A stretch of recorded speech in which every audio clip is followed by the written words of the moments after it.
성령 하나님은 크게 가르쳐 주시는 성령 하나님이 있어요. 주로 무엇을 하시는 분이냐면 가르쳐 주시는 분이에요. 교육하시는, 훈련하시는 이런 차원이죠. 그리고 이제 사역하시는 성령님. 그래서 보혜사 성령님 혹은 이제 오순절 성령님, 사역의 성령님, 다른 말로 오순절 성령님, 가르쳐 주시는 성령님, 보혜사 성령님 이렇게 말해요. 성경은 그래서 보혜사라고 말하고 있고 오순절에 오신 강림하신 성령님 이렇게 말하고 있죠. 그래서 이제 첫 번째로 이제 보혜사 성령님에 관한 말씀을 좀 보겠습니다. 그래서 제가 아주 유명한데 복습 차원에서 이렇게 좀 나열을 해봤는데요. 요한복음 14장 1절부터 20절까지가 사실상 보혜사 성령님에 관한 얘기를 해주시는 거예요. 그러니까 이제 여지까지 제자들을 가르치셨던, 그리고 권세와 능력의 사역의 그런 하나님으로서 가르치는, 여기 보면 보혜사 성령님격, 그리고 이 사역의 성령님, 권세와 능력으로 눈먼 자를, 그리고 앉은 병을 일으키시고 오병이의 기적도 됐던 이 몸을 입으신 채로 예수님이 이제 제자들의 사역이 거의 끝날 때쯤 됐습니다. 그래서 무슨 얘기가 나오냐면 내 뒤에 선생님 한 분이 또 온다. 새로운 선생님이 온다. 그래서 이제는 너희가 한반 승급을 하게 될 텐데 이제 새로운 선생님이 오실 거야. 그 선생님은 뭐 성함이 누구야? 뭐 하면서 이렇게 우리 선생님들이 당신 이제 선생님이 바뀌어질 때 이제 얘기를 하잖아요. 그것처럼 여기 이제 설명을 해주시는 거예요. 내 뒤로 오시는 선생님은 너희들을 더 훌륭하게, 너희들을 더 올바르게 만들어주기 위해서 새로 오실 텐데 그분은 이런 분이다 그러면서 얘기를 해주시는 데가, 주로 나오는 데가 요한복음 14장에 나온다는 얘기예요. 그래서 이 요한복음 14장에 이 보혜사 성령 얘기를 하려고 해서 처음 시작한 것보다는 예수님도 이렇게 제자들의 상황을 보니까 안 되게 싶은 거예요. 이제 어떤 얘기가 먼저 나오냐면 예수님이 1절에 너희는 마음에 근심하지 마라. 예수님이 13장부터 이렇게 보면은 이제 내가 십자가를 지고 너희들을 떠나야 된다라고 하는 이별에 관한 메시지를 자꾸 얘기를 하니까 제자들이 심란한 거예요. 그러는 이 제자들을 이렇게 보시고 야, 이게 안 되겠다. 마음속에 좀 평안을 주자. 그래서 나름대로 예수님이 변명을 하는 거예요. 그래서 근심하지 마라. 근심하지 마. 괜찮아. 괜찮아. 왜 그렇게 근심하고 그래? 가만히 있어. 괜찮아. 다른 게 아니라 예수님이 자꾸 십자가 지고 죽으신다, 우리를 떠난다고 얘기하시니까 이해도 안 가고 괜히 마음이 이렇게 근심스럽잖아요. 이제 이런 거죠, 제자들이. 그러고 있으니까 예수님께서 뭐라 그러냐면 내가 그냥 너희를 떠나는 게 아니라 할 일이 있어서 가. 그러니까 애한테 그러는 거예요. 너 여기서 잠깐 기다려. 엄마 올 때까지 기다려. 엄마 어디 가는데? 나 울 거야. 막 그러는데 괜찮아. 내가 너 맛있는 거 사주려고 마트 가. 이런 식으로 지금 얘기를 하고 계신 거예요. 내가 떠나서 딴 걸 하는 게 아니라 니네들이 있어야 될 처소를 마련하러 우리 아버지 집에 간다. 거기 거할 곳이 많거든. 그래서 다 준비가 되면 와서 내가 너희들을 다시 데려갈 거다. 이렇게 얘기를 하는 거예요. 그러니까 이제 그 중에서 도마라고 하는 사람이, 도마가 어떤 사람이에요? 예수님 부활하셨을 때 잠깐 못 봤다고 삐쳐갖고 막 여기다 손을 넣어보내, 여기다 주먹을 넣어보내, 막 이런 그러니까 성격이 좀 까칠한 사람이에요. 욕심도 많고 그랬겠죠. 이 도마가 이제 난데없이 나서서 그러는 거예요. 주님이 어디로 가는지도 모르는데 그 길은 우리는 어떻게 한단 말입니까? 그래서 이제 아주 그냥 애가 이제 삐친 거예요. 아주 단단히 삐쳤어요. 그래서 예수님께서 아무래도 안 되겠는 거예요. 그래서 이 제자들이 이제 예수님이 가만히 볼 때는 이 정도 얘기해 줬으면 내가 십자가를 지고 너희를 위해서 대속을 하고 그리고 부활해서 그리고 승천하는 것이 성령님이 오셔서 너희들에게 가장 좋은 나에게 주어진 길인데 제자들은 그걸 전혀 이해를 못하고 있는 거예요. 뭐 더군다나 이렇게까지 내가 길이고 진리고 생명이야 뭐 이렇게까지 아주 중요한 말씀을 하지만 제자들은 딱 한 가지만 기억하는 거예요. 예수님이 떠나신대. 이제 예수님을 우리가 볼 수 없대. 그러니까 초등학교 선생님하고 중학교 고등학교 선생님은 아예 차원이 다르잖아요. 중고등학교 선생님하고 대학교 교수는 전혀 또 차원이 다르고, 그것처럼 제자들은 뭔만 생각하냐면 초등학교 수준의 생각만 하는 거예요. 선생님이 처음부터 끝까지 모든 걸 다 해주잖아요. 근데 이제 선생님이 없다고 하니까 이제 자기네들 입장에서 이제 우리는 어떻게 하면 좋나 이제 이 생각이 드는 거죠. 그러니까 초등부를 떠나서 이제 중고등부 혹은 대학부로 올라가는 이 과정을 이해하시면은 요 장면이 이해가 되는 거고, 그러다가 이제 제자들이 점점 이제 화가 막 치밀어 오릅니다. 그래서 아버지 좀 보여주십시오. 막 이렇게까지 얘기를 하는 거예요. 내가 곧 길이요 진리요 생명이다. 너희들이 나를 봤으니 아버지도 본 건데 니네 진짜 이해가 안 가? 솔직히 말해봐. 막 이렇게 얘기가 쭉 나오자 예수님께서 이건 도저히 안 되겠다. 얘네들한테 내가 아주 근본적인 얘기를 해줘야겠다. 그래서 나온 게 성령님에 관한 얘기예요. 자, 10절은 한번 읽어보겠습니다. 시작. 너는 내가 아버지 안에 있고 아버지께서 내 안에 계신 것을 믿지 않냐? 라고 물어봐요. 이게 지금 현대어 성경 버전으로 제가 발췌를 한 거거든요. 이게 무슨 얘기냐면 예수님께서는 아까 오전에 아버지 하나님의 계획대로 보내심을 받아서 아버지 하나님의 명령하신 대로 그 매뉴얼대로 살아간다고 제가 말씀을 드렸잖아요. 근데 예수님은 더 뭐라고 직접적으로 얘기하자면 아버지와 나는 여기서 뒤에서 조종하는 게 아니라 사실은 내 속에 있다. 아버지는 내 속에 있다라고 얘기를 하고 있어요. 나는 아버지 속에 있고. 그래서 이 얘기를 하는 거예요. 너는 도마야, 너는 내가 너희들하고 이렇게 살면서 말씀을 전해주고 권세와 능력을 해주고 하는 걸 이렇게 보면서도 내 안에 함께 계신 아버지 하나님을 보지 못하냐? 이렇게 물어보는 거예요. 근데 제자들은 볼 수가 없어요. 왜냐하면 거듭난 적이 없기 때문에 전혀 그거 눈으로 보이지 않아요.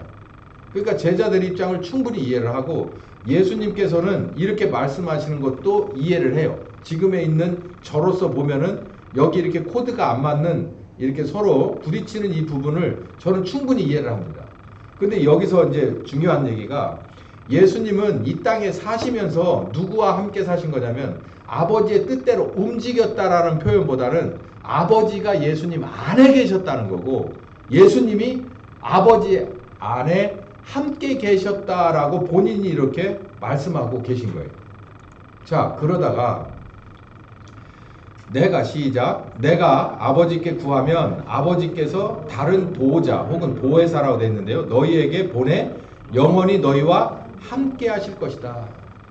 그러니까 내가 떠나면 영이신 하나님이 오셔서 육체를 입은 내가 너희들하고 함께 밥 먹고 그리고 돌아다니고 같이 울고 웃고 같이 위기를 극복하고 같이 병자를 낫게 하고 이런 그런 함께 해준 것보다 더 너희들의 속에 너희들의 개개인의 속에 성령께서 오셔서 영원히 함께 계실 것이다 라는 이 말씀을 하는 거예요. 이게 굉장히 중요한 신약의 핵심입니다. 자, 신약의 핵심 하면은 임마누엘 하면 신약의 핵심. 시작. 임마누엘. 신약의 핵심. 임마누엘은 무슨 뜻이죠? 하나님이 나와 함께 계신다. 이게 신약의 핵심이에요. 다시 해야 되겠네. 신약의 핵심 하면 하나님이 함께 계신다. 하나님이 나와 함께 계신다. 이게 길다. 그러니까 임마누엘 해야지. 시작. 임마누엘. 신약의 핵심. 임마누엘. 그거 꼭 잊어버리지 마세요. 그러니까 우린 신약의 성도니까 임마누엘 성도죠. 지금 그 얘기를 하시는 거예요. 그러면서 그분은 진리의 영이시다. 그분이 너희에게 함께 계시고 너희 안에 계실 분이다. 여기 20절은 마지막으로 같이 읽어봅시다. 시작. 그날에 내가 아버지 안에 너희는 내 안에 나는 너희 안에 있다는 것을 너희가 알게 될 것이다.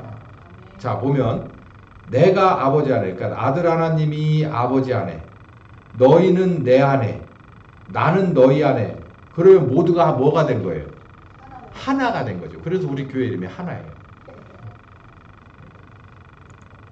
하나은행 뭐 이런 거 생각하시지 말고 그 아주 저기 밑에 얘기고요. 우린 굉장히 고단수 얘기죠. 하나님과 하나가 되는 거죠.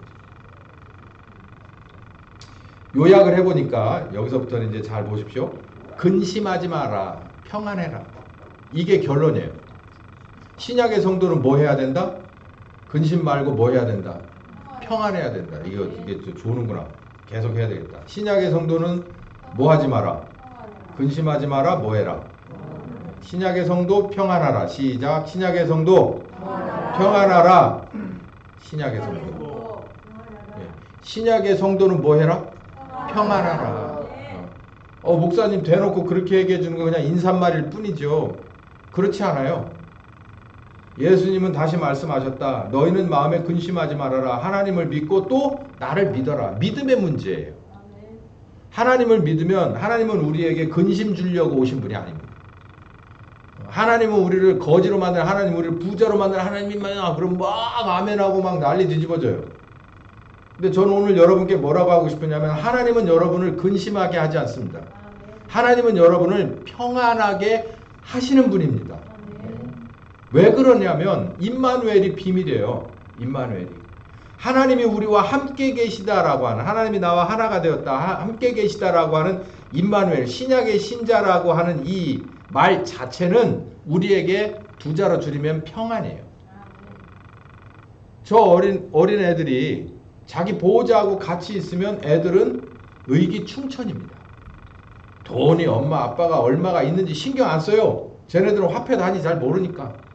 저런 애들은 누구만 있으면 세상에서 제일 아주 행복하고 힘이 세지냐면 자기 엄마 아빠만 있으면 자기가 힘 제일 세지는 거예요. 평안한 거죠. 가난하다 느끼지 않아요. 엄마 아빠는 가만히 본인들 스스로 난 가난한 사람인데 생각하지만 저런 어린애들은 누굴 볼 때? 자기 엄마 아빠를 볼 때 부자라고 생각해요. 내가 원하는 건 다 들어주니까. 여러분 우리 볼 때 하나님이 나와 함께 계시다고 하는데 왜 평안하지 못하냐? 그건 믿음이 없기 때문에 그래요. 믿음이 없기 때문에. 하나님은 우리 부모가 된 우리들은 진짜 가난하고 거지일 수 있고 힘과 능력이 없는 정말 아무것도 아닌 사람일 수 있지만 하나님은 그런 분이 아니거든요. 신약은 하나님과 하나 되게 하시는 거예요. 그래서 예수님이 십자가에 죽으셨고 그렇게 하기 위해서 성령께서 오셨는데 성령께서 내게 오셨다라고 한다면 그거는 평안이죠. 성령께서 안 계신다 그러면 불안이죠. 이 비밀을 우리가 알아야 됩니다. 새로운 보호자, 보혜사 성령을 말하는데요. 16절을 읽어봅시다. 내가 아버지께 구하면 아버지께서 다른 보호자를 너희에게 보내 영원히 너희와 함께 있게 하실 것이다. 제자들은 삐쳤어요. 왜? 자기들의 보호자이신 예수님이 떠난다고 하니까.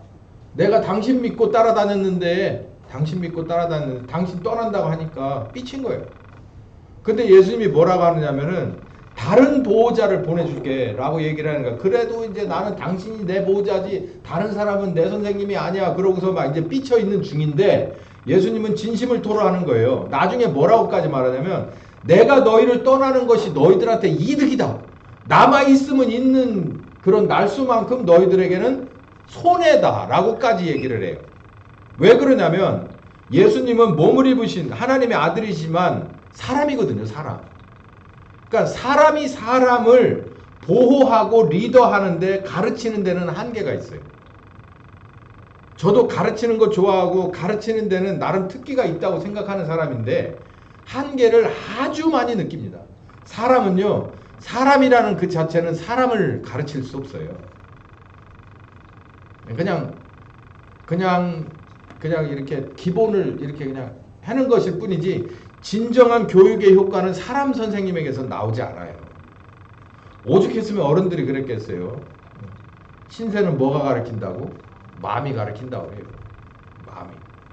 그러니까 사람이 할 수 없는 거라는 거예요. 사람이 교육할 수 없다는 거. 근데 여기 보니까 예수님도 하나님의 아들이시지만 사람 선생님으로서 제자들을 이끌어가는데 한계가 있어요. 그리고 십자가를 지셔야 되기 때문에. 근데 영이신 하나님이 너희들의 새로운 보호자와 선생님으로 오신다면 얘기가 달라질 것이다 라는 거예요. 정말 달라집니다. 그 성령 하나님께서 그 개개인의 신자에게 오시면 그들의 수준이 막 커져요. 커진다. 제가 얘기했잖아요. 제가 만약에 신앙의 진보가 있었고 신앙의 자람이 있었다면 저는 목회를 했기 때문에 그래요. 왜냐하면 여러분에게 뭔가를 얘기를 하려면 저는 저 나름대로 성령 하나님하고 뭔가가 있어야 되잖아요. 그렇지 않고 제가 주석 쳐다보고 목회 그 스케줄 따라서 요즘 그 시사성 있는 거 따라서 하게 된다면 그건 얘기할 필요가 없고, 제가 늘 얘기하듯이 성령님하고의 관계가 있으면 그 관계 속에서 뭔가를 주시는 걸 받아서 적으려고 한다면 저는 저 나름대로 항상 한쪽을 열어놓고 있어야 되잖아요. 그렇기 때문에 저는 저 나름대로 그 방면에서 성장을 하게 되는 거예요. 만약에 여러분도 그 성령님과 직접 맞닥뜨리게 된다면 여러분은 30배, 60배, 100배로 성장하게 될 걸 믿습니다. 그걸 욕심내셔야 돼요. 그걸 욕심. 새로운 보호자가 왔다. 사람 아니다. 사람. 나처럼 사람 아니다. 사람은 24시간 같이 있어줄 수, 사람은 그 안에 들어갈 수가 없잖아요. 제가 여러분 안에 들어가서 여러분의 생각 구조를 고쳐놓을 수 있다면 벌써 여러분은 100만 번, 1000번 고쳤어요. 말로 하려니까 안 되는 거야. 말로 하려니까. 말로. 그냥 그 속으로 막 찍고 들어가야 되는데 그게 안 되니까. 성령께서 오셔서 그 안으로 막 파고 들어가야 되는 거예요. 너희 안에 계신다고 하잖아요. 너희 안에. 밖에서 말하는 게 아니라 안에서 말하는 거예요. 여러분, 밖에서 제가 아무리 논리적으로 설명하고 아무리 예화와 그리고 막 아무리 막 그 웅변을 가지고 해도요, 그건 마음을 살짝 울려요. 눈물 찔끔 나와요. 거기가 끝이에요. 근데 마음에서 울려나는 소리는요, 처음에 무시할 수 있습니다. 쉽게 싹 깔아 뭉개버릴 수 있어요. 근데 이 마음에서 계속 시도 때도 없이 그리고 아주 적절한 타이밍에 울려나오는 이 마음속의 음성은 절대로 그거 무시할 수가 없어요. 지 마음이 가르친다고 하잖아요. 마음이. 우리 속에 계셔서 말씀을 얘기하는 거예요. 근데 그 말씀이 적당한 말씀이 아니라 정말 우리를 찌르기도 하고 쪼개기도 하고 정말 긁어내기도 하고 새롭게 만드는 말씀을 하시니 그분이 오시는 게 제자들한테는 훨씬 이득이죠. 그러니까 예수님이 그러는 거야. 니네 몰라서 그러는데 내가 떠나야 돼. 그래야 그분이 오셔야 니네 되는 거야. 어떤 분이길래 그래요? 그분은 진리입니다. 진리. 자, 또 한번 게임을 해볼까요? 성령 하나님 그러면 진리. 진리 그러면 성령 하나님. 시작. 진리. 성령 하나님. 진리. 성령 하나님은 진리예요. 진리의 영. 진리의 영이라는 건 제가 오늘 이 예배 여기서 제가 또 이렇게 딱 깨달아 알아들은 게 뭐냐면, 사람은 생명이 있어야 됩니다. 그 생명이 어디서부터 출발했을까요? 사람의 생명은 어디서부터? 아니 일단 우리가 그냥 이렇게 봤을 때 객관적으로 봐요. 어딜까요? 심장 아닐까요? 심정지 상태로 도착했습니다. 그러면은 죽어서 왔다는 얘기예요. 그게 심장이 막 뛰고 있으면은 이게 뭐 뇌가 죽으면 그것도 문제가 되지만 뇌와 심장이 사실상 그 생명을 좌우한다고 해도 과언은 아니죠.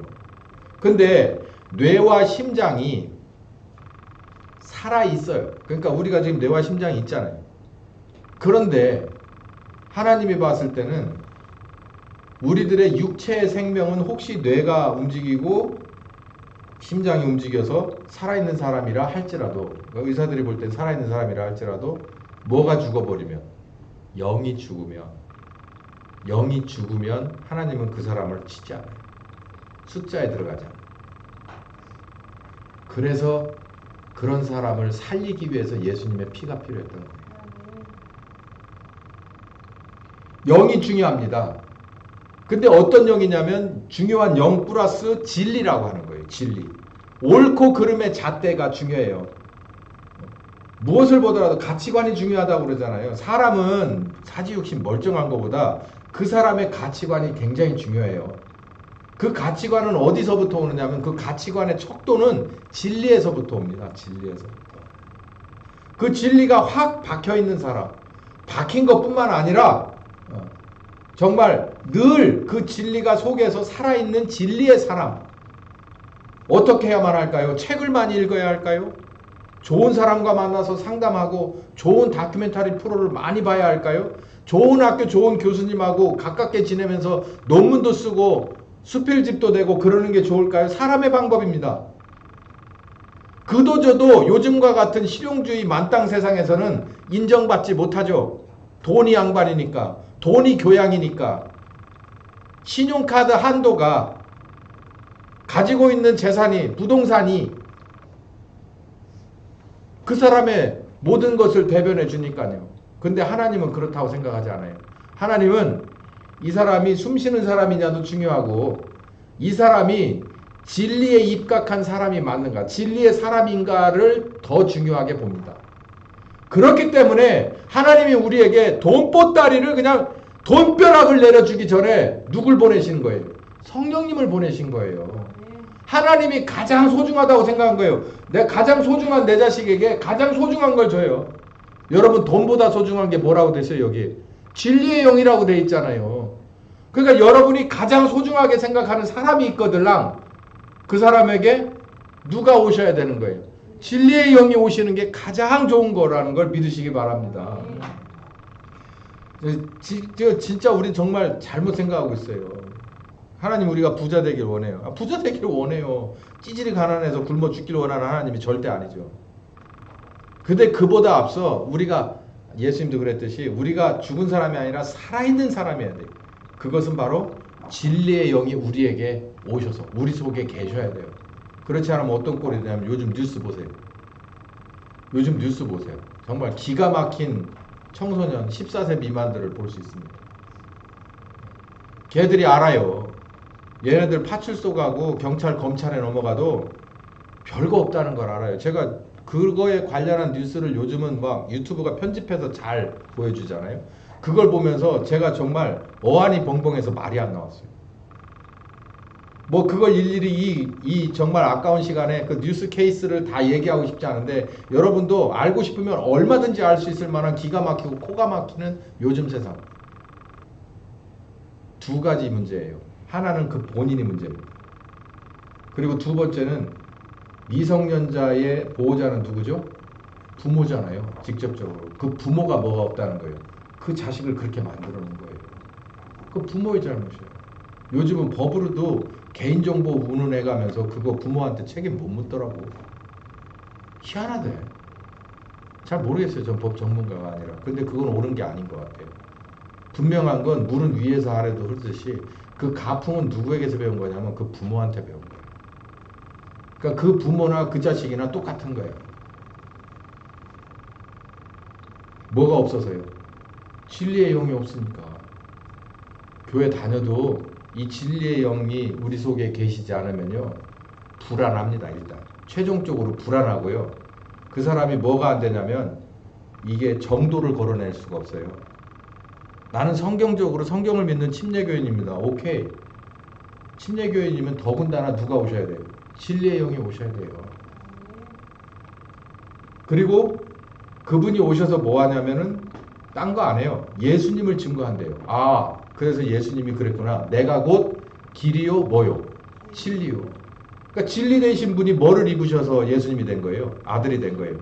육신을 입어서 아들이 된 거잖아요. 그러니까 예수님이 기가 막히고 코가 막혀서 제자들한테 그랬어요. 야, 진리인 나를, 몸을 입은 진리인 나를 이렇게 니네들 몇 년씩이나 보고 그래도 아버지를 물어봐? 니네 좀 이상해? 이 얘기예요, 이게. 그래도 모르니 어쩝니까? 영이신 하나님이 오셔가지고 누굴 가르쳐 주는 거예요? 진리를 가르쳐 주는 거예요. 그 모델이 누구셨는데? 예수님인 거죠. 그러니까 우리에게도 지금 누굴 가르쳐 주시냐면, 진리의 영이 오시면 우리에게 딴 걸 안 가르쳐줘요. 텍스트가 있어. 그 교과서가 누구냐면 예수님이에요. 예수님. 그럼 그 예수님에 관해서는 우리가 뭐 다큐멘터리 영화로 봐야 될까요? 아니죠. 뭐예요? 성경이잖아요. 성경에 있는 예수님에 관해서 우리에게 증거해 준다는 거예요. 이게 이래서 맞아. 이게 이렇게 이해를 해야 돼. 이렇게 바라봐야 돼. 예수님의 이것은 바로 이걸 의미한단다. 이거를 우리에게 그것만 노상 가르쳐 주고 싶은 거예요. 왜? 진리의 사람 되라고. 진리는 다른 말로 하나님이잖아요. 하나님의 자녀 되라고 진리를 가르쳐 주는 거예요. 진리를. 그 진리를 누구냐? 예수님이라는 얘기예요. 같이 이렇게 계속해서 돌고 도는 거예요. 똑같은 얘기.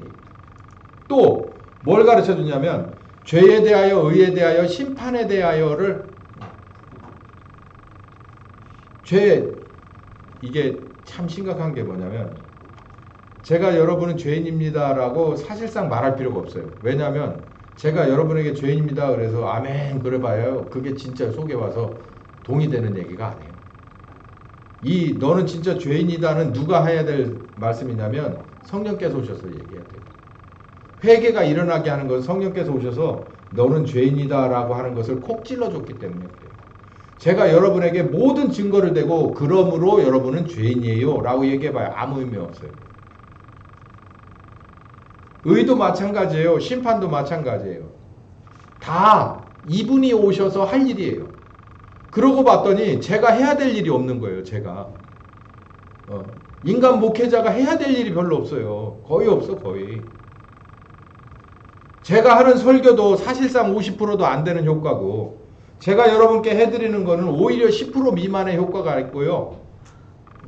제가 해야 될 게 별로 없는 거예요. 제가 열심을 다해서 나름대로 여러분에게 참 정말 이거 괜찮다라고 하는 것은 누구를 계속 소개해 주는 방법밖에 없냐면 예수님처럼 성령 하나님을 소개해 주는 방법밖에 없는 거예요. 성경적인 근거를 좀 찾아보는데 제가 가죽옷 얘기를 했죠. 가죽옷. 창세기 3장 21절에 가죽옷. 옷은 장갑이든 옷이든 가죽 장갑.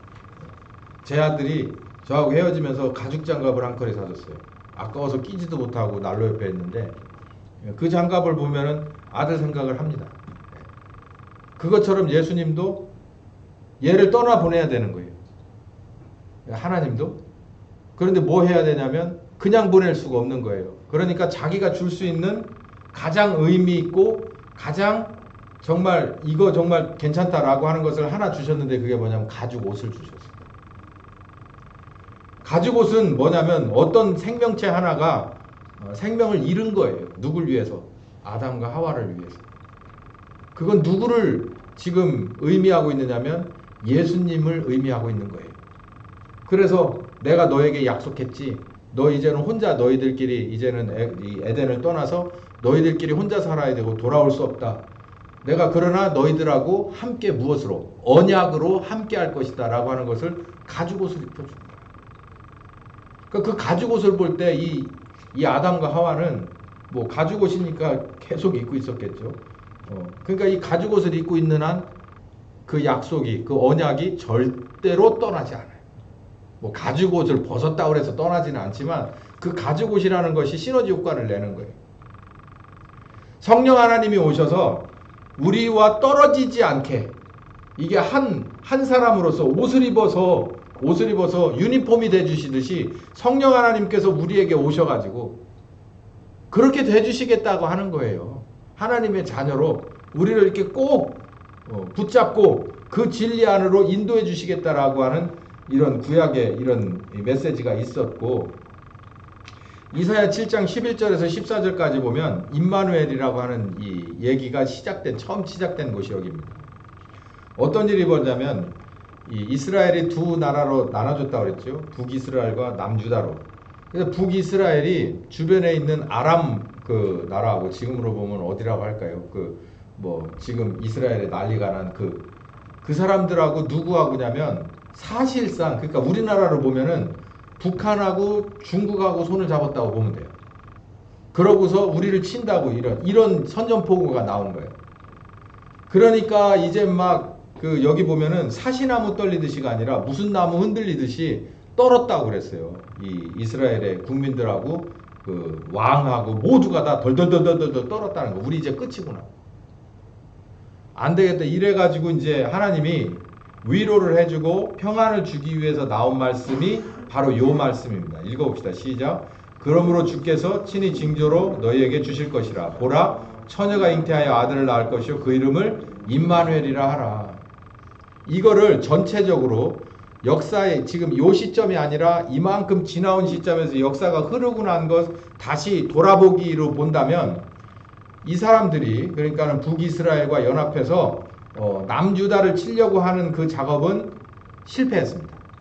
아주 그냥 쉽게 실패를 하고요. 그리고 나서 얼마 안 있다가 아시리아라고 하는 나라가 제국이 와가지고 그 북이스라엘 그리고 아람을 다 멸망시켜버려요. 물론 아수르가 남유다도 공격하려고 하지만 그런 위협이 있었지만 자기들의 직접적인 위협이었던 것을 남의 남의 나라가 아수르가 와가지고 대신 때려줬어요. 그래서 멸망당해버려요. 자기들 코앞에서. 그런 상황이 벌어져서 얼마 걸리지 않아서 그 문제가 해결이 돼버려요. 그것뿐만 아니라 그때뿐만 아니라 이 말이에요. 이스라엘의 어느 한 시점에서 지금 이사야 7장의 시점에서의 어려움뿐만 아니라 그 전에도 그때에도 그리고 지금에도 항상 하나님은 너희와 함께 하신다는 얘기예요. 예. 근데 너희와 함께 하신다는 것 중에 최고봉이 뭐냐면 아들 예수를 보내서 대속의 제물로 보내고 부활하신 후 성령께서 오셔서 너희와 영원히 함께하는 임마누엘이라는 거예요. 그게 아주 가장 중요한 임마누엘이라는 거죠. 그러니까 평안하라는 얘기예요. 계시록 21장에 보면은 핵심입니다.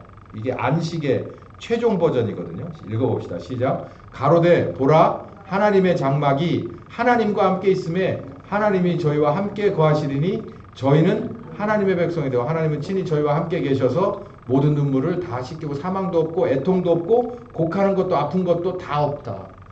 뭐 때문에 그렇죠? 하나님이 우리와 함께, 하나님의 장막이 우리와 함께 있다는 거예요. 그러니까 한 타운에 있다는 거예요. 한 타운. 근데 이 한 타운이라면 이렇게 건너뛰어야 될 벽이 있지만 신약의 말로는 함께 있다는 거죠. 우리 속에 계신다는 거예요. 우리 속에 와서 집을 짓고 사신다는 거예요. 자, 이게 바로 성령님이신데, 그래서 이게 이제 보혜사 성령님이신데, 그래서 이 성령님에 관한 얘기를 예수님께서 하신 거예요. 내가 너희들을 떠나는 것이 옳다. 그러니까 결론은 뭐다? 근심하지 말아라. 그분이 오십니다. 이제 오순절 성령님에 관한 얘기 너무 길어질 것 같아서 오늘 이제 이 정도로 마치고요. 이제 다음 시간에 혹시 연결되면 연결하겠습니다. 우리 이걸 하나 알아야 돼요. 우리는요, 최소한 여기에 와 계신 여러분은 뭘 알아야 되냐면, 신약의 성도, 그거는 바로 임마누엘. 임마누엘, 신약의 성도. 그러니까 우리는 신약의 성도지 구약의 성도는 하나도 아니잖아요. 그러니까 신약의 성도니까 우리는 뭐를 알아야 되고, 그리고 아는데 지치지 않고, 또 세부적으로 우리들에게 이루어져야 되냐면, 하나님이 우리와 함께 계신다라고 하는 것이 선언된 것 넘어서 이제는 시행되고 있다는 거예요. 시행. 그러니 그분이 나와 함께 하니까 최종 결론은 뭐예요? 평안이라는 거예요. 평안. 근데 우리는 한번 되짚어 봐야 돼요. 성령 하나님이 나와 함께 계시냐? 나와 함께 계시냐? 이거 생각보다 어렵지 않아요. 생각보다 어렵지 않고 어렵게 접근하려고 그러면은 여러 가지 그 고개 넘고 물 건너고 장애물 뚫고 나가야 돼요. 근데 성령님은 인격과 같으세요. 그래서 우리 속에 들어오자고 계속 노크를 한다는 거예요. 노크를. 근데 문제는 뭐냐면 안 열어준다는 거예요. 안 열어준다는 얘기. 그러니까 여기를 이상한 방법으로 하면 2단이 돼 또. 근데 저는 그냥 성경에 나온 그대로 말씀드리는 거예요. 성령 하나님은 반드시 신약의 시대에 신약의 교인들 앞에 실존하는 분이에요. 근데 그분은 계속 노크를 하고 있어요. 여러분의 속에 좀 들여보내달라고. 렛미인 들어가게 해달라고. 들여보내달라고. 그럼 들여보내주면은 뭐 할까? 열어주면은 좋은 일이 있다는 거예요. 그 안에서. 그래서 뭐다? 결국은 평안하게 된다는 거예요. 근데 왜 안 될까? 왜 안 할까? 늘 말씀드리지만 말씀 앞에 내가 정직하지 못하니까 그래요. 사실 따지고 보면 틀릴 말씀도 아닌데 왠지 듣기가 싫어서 불신하는 거예요. 불신한 뒤에 내가 뭘 책임질 만한 그런 것도 없어요. 근데 그냥 싫은 거예요. 이게 얼마나 한심한 변명입니까? 애들 같은 변명입니까? 여기에 애들은 없잖아요. 어른이잖아요.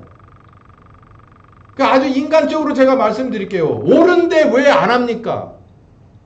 옳은데 왜 내가 틀렸고 그 말씀이 맞으면 내가 틀렸다라고 말하는 게 어려워요?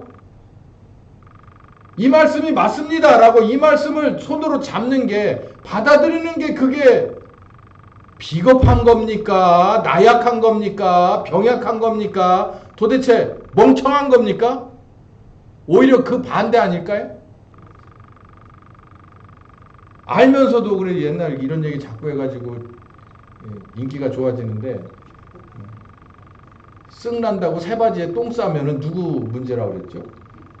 엄마 문제가 아니라 네 문제라는 거예요. 그래봐야 엄마한테 죄 터지기나 하지. 물론 빨아주시기나 하지만 지 바지만 더러워지고 지 몸만 더러워진다. 성령께서는 우리를 어떻게 해서든지 간에 아들 예수의 십자가에 죽으신 그 대속의 은혜로 말미암아서 하나님의 자녀로 합당하게 만들기 위해서, 빛의 자녀로 진리의 사람으로 만들기 위해서 그 과정에서 있죠. 조금 떨어지는 사람은 굉장히 똑똑한 사람 됩니다. 노래 못하던 사람은, 여기도 한 분 계세요, 저 뒤에. 노래 못하던 사람은 노래 잘하는 사람이 돼요. 한 분은 낙원에 계신 우리 아버지고, 한 분 저 뒤에 계신 젊은 분이에요. 진짜 신기해요. 저희 아버님은 글자를 못 읽으셨어요. 초등학교 3학년 중퇴니까. 근데 글자 잘 읽으시고 설교도 하셨어요. 어디서 저 양반이 초등학교 3학년 이런 생각 전혀 들지 않게. 그러니까 가만히 보면은 성령께서는 그 사람을 저 마이너스 된 것들을 다 이렇게 플러스로 만들어줘. 왜 싫어할까? 싫어할 이유가 하나도 없는데. 정말 귀한 복을 우리에게 주시는 건데. 바로 이 보혜사 성령님, 여러분의 함께 하시는 성령님, 바로 그 성령님으로 여러분은 늘 평안하시고, 여러분은 늘 복되시고, 하루하루가 하나님께 영광이고 여러분의 복되신 귀한 시간들이 다 되시기를 예수님의 이름으로 축원합니다. 귀하신 하나님, 우리는 도대체 뭐를 했기 때문에 이렇게 복을 받는단 말입니까? 아들이 십자가에 죽는데 우리가 한 거 하나도 없고, 성령께서 오셔서 주무시지 않고 그 모멸감을 다 견디시면서 우리에게 노크하시면서 수단과 방법을 안 가리고 빛의 자녀로서 만들려는 그 열심을 품으셨다니, 정말 이게 웬 복이고 은혜인지 정말 감격스러움을 넘어서 몸둘 바를 모를 지경입니다. 하나님께서 우리 하나하나를 그렇게 소중하게 보셨으니 우리도 그분의 100분의 1이라도 하나님을 소중하게 생각하는 우리가 되게 하여 주시옵소서. 이로 말미암아서 하나님 영광 받으시옵시고, 이로 말미암아서 새 일을 다 행하셔서 하나님 대접을 받으시고 드러나시옵시고, 귀한 정말 하나님의 이름이 높아지시옵소서. 예수님의 이름으로 기도했습니다. 아멘.